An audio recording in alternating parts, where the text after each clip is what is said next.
사무총장님, 네, 평생을 법관으로 이렇게 보내셨는데 지금은 사무총장 하고 계십니다, 그죠?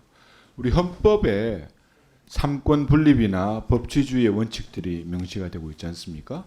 네, 그 내용들은 결국 사법부의 결정이나 판결에 대한 존중이 우리 자유민주주의를 지키기 위한 하나의 최소한의 원칙이라는 걸 천명하고 있는 거 아니겠습니까? 네, 동의하시죠? 네, 예. 만약에 지금 이제 우리 행안위에서 다루고 있는 이 공직선거법 허위사실 공표제에 관한 개정안이 통과가 됐을 때 이재명 후보에 대해서 가지고 있는 여러 가지 그 위반 사항들에 대해서는 어떤 결정을 해야 됩니까?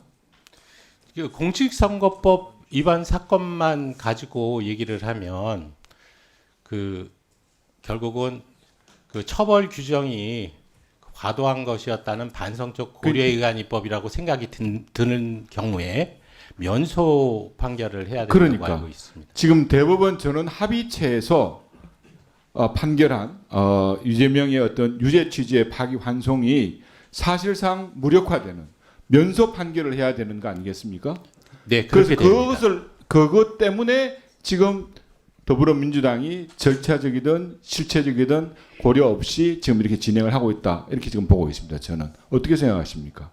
그러니까 지금 신중한 검토를 통해서 이 행위 개념을 삭제하는 내용이 불명확한 개념을 뭔가 정리하기 위한 취지라면 그 입법적 반성적 고려에 해당하지 않기 때문에 행위시법에 의해서 처벌받게 됩니다. 다만 지금 문제의 전제 단계가 그 허위사실 공표죄, 과거에 만들어진 허위사실 공표죄로 처벌하는 것 자체가 이게 그 조금 정리해 주시죠. 예, 과도한 것이다라는 취지에서 반성적 고려에서 그러면 철폐하는 것이라면 알겠습니다. 지금 연소가 이재명 맞습니다. 후보가 문제가 된 공직선거법의 허위사실, 아마 대법원 그 판결도 다 읽어보셨을 텐데요.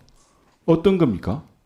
첫째는 골프를 이분이 쳤습니까? 안 쳤습니까? 출장 중에? 대법원은 어떻게 판단하고 있습니까? 골프를 쳤다고 판단한 것으로 그렇죠. 알고 있습니다. 발언은 어떤지 아십니까? 네. 이재명 후보의 발언, 골프와 관련된 발언이 어떤지 아십니까? 제가 말씀드릴까요?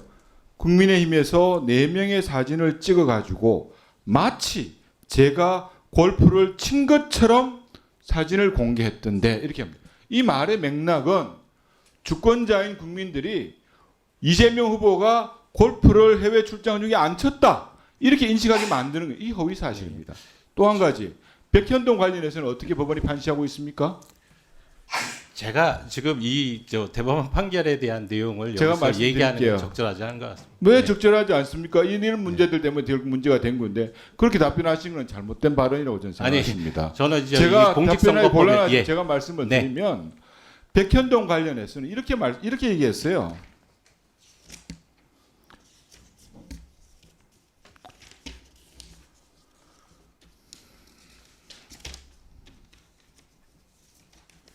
백현동 관련해 가지고는 만약 이것을 안 해주면 직무유기 이런 것을 문제 삼겠다고 협박을 해서, 이런 표현이 나와 있어요. 마치 국토부의 협박에 의해서 어쩔 수 없이 4단계 상향을 줬다, 이런 것처럼 지금 얘기를 하고 도표까지 그려져 있는 걸 갖고 나와 있어요. 국민들을 상대로 해서. 하지만 실정은 어떻습니까? 아니죠. 국토부 때문에 상향해 준 거 아니죠. 김인섭이라는 사람 때문에 상향해 준 거 아니겠습니까? 2006년도 이재명 후보의 선거대책본부장이었던 그분 김인섭 씨, 왜 거기에 자기들이 로비를 하고 줄 하겠습니까? 왜? 70억 받아 먹었어요. 한밭식당 운영권 받아 먹었습니다. 그 대법원은 어떻게 판단하고 있습니까? 그 부분에 대해서. 제가 말씀드릴까요? 어떻게 판단하냐? 이 후보가 한꺼번에 4단계나 용도 지역을 상향한 것은 국토부의 협박이 아니라 김인섭의 로비 때문인 것으로 보인다고 판시했어요. 이런 허위 사실을 유권자인 국민을 상대로 해서 하는데 어떻게 이런 것들을 처벌하지 않고 둬야 되겠습니까? 이거 지금 이제 그 행위, 지나간 행위를 대법원에 의해서 유죄 판결 받게 될 위험이 있으니까 이제 면소시키려고 이거 개정하는 겁니다. 그래서 저는 동의할 수 없다는 걸 말씀을 드리는 거예요.